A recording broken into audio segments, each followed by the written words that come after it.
Unfortunately, we are actually out of time because we have another presentation started. But in the meantime, we would like to happily present to Maura this T-shirt that we have made.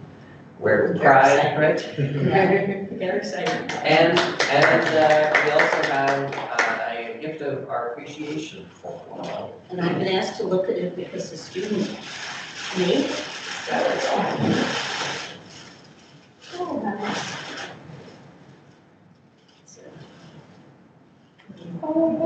It's beautiful. So this is an artwork done by one of our fine art students here at Waterloo. Instructor, professor.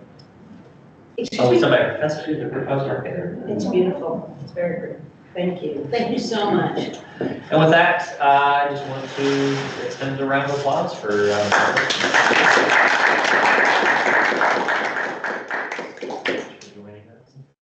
Okay, the next thing on the agenda, we have a presentation from CIGI. It's going to be done remotely, so we'll probably just take a few minutes to get that set up.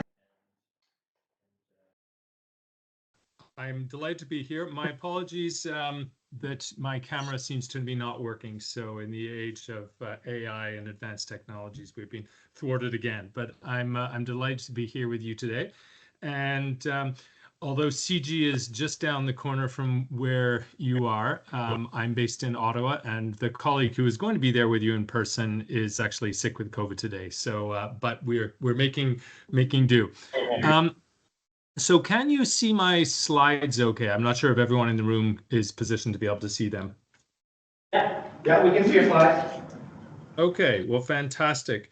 Then let me start then by saying, well, I'll go to my next slide. Just a second, I'll hop around here. Okay, so most of you probably know, but the Center for International Governance Innovation, CIGI, is an independent, nonpartisan think tank focused on the intersection of international governance and technology. I lead CIGI's initiative on global AI risks, where we support the development of international cooperation mechanisms to address global scale challenges posed by next generation AI systems. So one might ask, given that we're really focused in the space of sort of geopolitics and international governance, what am I doing here presenting at a symposium on AI ethics? And I think we would contend that this is potentially one of the largest scale ethical issues really facing humanity at the present time and likely to grow even more in the coming years. One of the ways of looking at this is that really most of humanity, most people right now have very little influence over decisions about advanced AI that will affect their lives and their livelihoods and could possibly even threaten their lives. And as the capabilities and scale of AI systems grow, this kind of global democratic deficit could really be one of the greatest threats to fundamental human rights. So I'm going to spend most of my time on this next slide, which is really a, whoops, just a second. A moment, I'm having a problem here.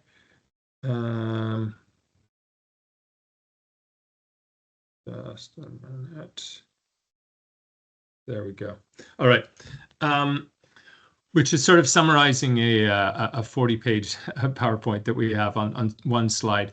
And so where we start is by recognizing that there's really tremendous uncertainty about the future of AI systems, of AI development over the coming years. It's moving very quickly, but given that speed of development, it could, there's a large amount of debate among the experts about just where things might go. And in the context of public policy making, responsible public policy making really needs to be prepared for the full range of potential scenarios, not only those that we're most expecting or most comfortable with. So the really first question of uncertainty in AI development is around just the rate of AI capabilities gain. And here we can see the full range from sort of people will be arguing that we could be nearing a potential plateau where, we could, a sort of AI fizzle, as it would be called, where really we don't get much beyond the capabilities of current systems and the current paradigms sort of run out of steam. Now, we'd like to point out that even if this were the case, and I don't think it's very likely, but even if it were, even if we had sort of a, excuse me, a magic wand that we could use to freeze AI development where it is today, it would still have massively transformative effects on society, just as the current systems are fully rolled out and as people figure out how to use them. As you know, with electricity, it took many years for people to figure out just how to adapt and use these technologies. And the same would be the case even with the AI systems, just as where they are today. However, it is much more likely that given the sort of amount of resources and talent being put into AI development, that we're likely to see continued and possibly accelerating advances in AI capabilities. And there's plausible scenarios even that could lead us to very fast or exponential growth in just how capable these systems are, particularly as AI starts to play more and more of a role in automating the process of AI research and development itself. And these are the scenarios that really lead to what the companies are claiming would be the creation of artificial general intelligence or artificial superintelligence within the next 1 to 5 years.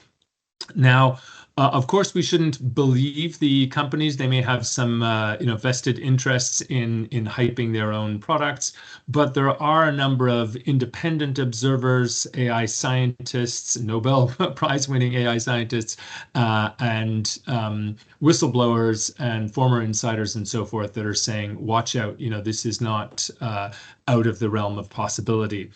And really what we're talking about here is systems that would be at or significantly above human level proficiency across the whole range of relevant cognitive capabilities. Now, into the next column of our scenarios here, there are a number of other key parameters that are really salient from a public policy perspective, such as the number of actors and how close they are together, sort of whether the lead AI companies, one or more lead AI companies may pull out significantly beyond the rest, or whether AI capabilities will be much more sort of widely spread among a large number of companies and countries. And then really a crucial question is about the controllability or alignment of AI systems. Right now, we are not able to, the companies themselves are not able to reliably ensure that AI systems are consistent with even just what their users intend them to do, even what the companies intend them to do. And there's some suggestion that it may be extremely difficult or even impossible for ultimately, a sort of lesser intelligence to be able to reliably and sustainably control a vastly superior one. So we start with these scenarios, and then we ask ourselves, what are the challenges that this could raise? In particular, what are the global scale challenges? A number of the issues and questions raised by AI systems of today, and even future ones, are really issues that countries, governments would be able to handle, fairly well on their own or in sort of coalitions of like-minded countries. But there are a few issues raised by AI that would be truly global in scope, that really cross international borders, and where you would actually only be effective in safeguarding the well-being of your own citizens by collaborating with others. And we've really identified 3 here. The first is about realizing and sharing the global benefits of AI to make sure that it's not just a small number of companies and countries that are able to harness those benefits. Secondly is really about mitigating the global scale risks of AI. This is sort of the most catastrophic risks that would arise from, for example, the malicious use of AI systems to cause widespread harm or fatalities, or even this ultimate fear of AI systems that are impossible for humans to control and that may eventually develop and both the motivation and ability to pursue goals that are not aligned with human interests. And then thirdly, there's really this question about inclusive and legitimate decision-making on AI issues affecting all of humanity. Now, that includes the benefits and the risks, but it also includes this sort of fundamental question of when and under what conditions does humanity want to bring into existence what essentially could be viewed as a new, a more advanced species. That's something that probably can only, is an irreversible decision. It should be made extremely carefully and after much reflection. But right now, we're in a situation where those decisions are effectively being made by a very small number of people and a small number of companies.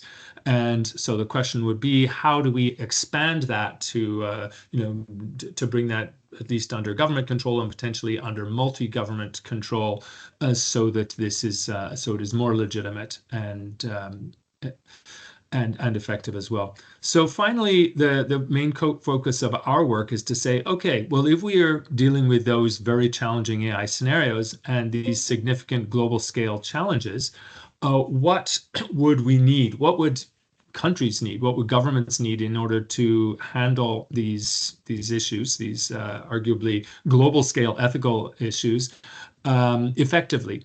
And the bulk of our work at CIGI is really focusing on on developing in collaboration with others, what we're calling the building blocks of global cooperation. Essentially, these are a number of core components that would be needed under various configurations of international agreement, even when governments realize that they need to be cooperating more effectively with each other to address some of these challenges, and they turn to the academic and the think tank community and policy advisors in terms of how that would work. We're trying to essentially leap ahead and design the core components that would be required for those international agreements. Now, that might be international agreements, for example, between the United States and its allies, given that they are, the leading developers of AI systems now. It may also be between the United States and China, given, how important China is and how quickly it potentially is catching up in this space, as well as other AI powers.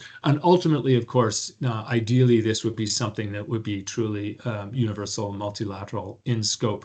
In this, the building blocks that we've talked about here are, the objectives, the various other components ranging from safety standards to joint technical cooperation to what may be prohibited, right through to, key questions of compliance and verification to make sure that countries are actually complying with their commitments in international agreements, which would be extremely challenging given some of the realities of AI.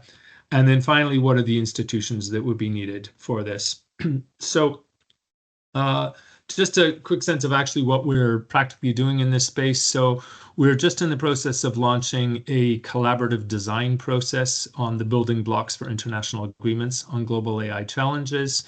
And that will ideally feed into the deliberations of governments and international negotiations.